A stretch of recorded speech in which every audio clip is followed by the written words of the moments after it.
Ukraine's much-anticipated Flamingo missile program, once hailed as a potential game-changer in its war effort against Russia, is facing serious obstacles that cast doubt on its battlefield relevance. According to a detailed report by the Wall Street Journal, Ukraine currently lacks the financial resources needed to produce the long-range missile in the volumes required to make a strategic impact. With a reported range of up to 3,000 kilometers, the Flamingo missile had sparked significant international attention. Ukrainian defense officials had previously indicated ambitious plans to manufacture 200 units of the missile system by the end of October 2025. But with only weeks remaining in that timeline, defense analysts and budgetary experts are increasingly skeptical that the target can be met. The challenges, according to the report, are not purely technical. Rather, it is Ukraine's economic and industrial limitations that are proving to be the primary roadblocks.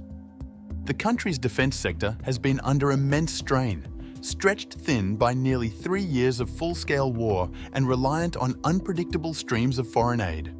The Wall Street Journal emphasizes that the Flamingo missile's sheer size also makes it uniquely vulnerable to detection and interception by Russian air defense systems. This vulnerability significantly reduces the system's utility unless launched in overwhelming numbers, a strategy that requires both manufacturing scale and sustained financial investment, neither of which Ukraine currently possesses.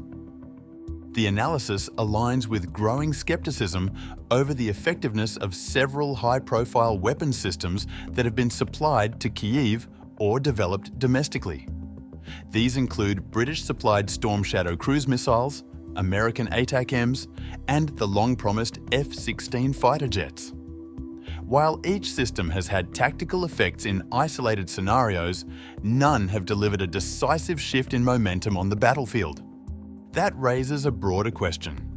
Can any single weapon system, regardless of its range or precision, alter the strategic course of a war defined by attrition, industrial output, and logistics?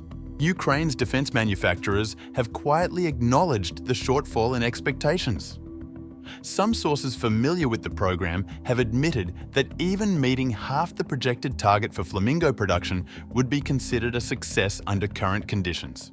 The report also comes at a time when broader financial aid to Ukraine is under renewed scrutiny in several Western capitals. In Washington, political divisions have delayed further funding packages, while some European governments are grappling with their own budget constraints and shifting public sentiment. That leaves Ukraine in a precarious position, under pressure to show progress on the battlefield, yet increasingly constrained by the reality of war economics. The Flamingo missile, despite its theoretical reach deep into Russian territory, may ultimately join a growing list of systems that were touted as decisive but proven to be marginal. Its development reflects Ukraine's broader challenge, finding a balance between innovation, ambition, and the harsh limitations of wartime production.